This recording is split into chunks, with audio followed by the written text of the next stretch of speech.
हे आएपछि कर्मैमा लेखेर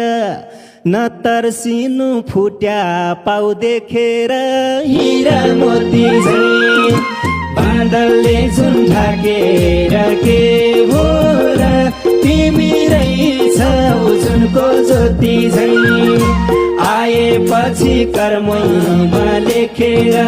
न तर्सिनु फुट्या पाउ देखेर हिरा मोती झैं बादलले जुन ढाकेर के हो र तिमी रहेछौ जुनको ज्योति झैं बादलले जुन ढाकेर के हो र तिमी रहेछौ जुनको ज्योति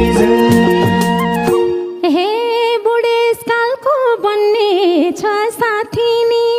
थमाइदिउँला काखैमा नातिनी हिरा मोती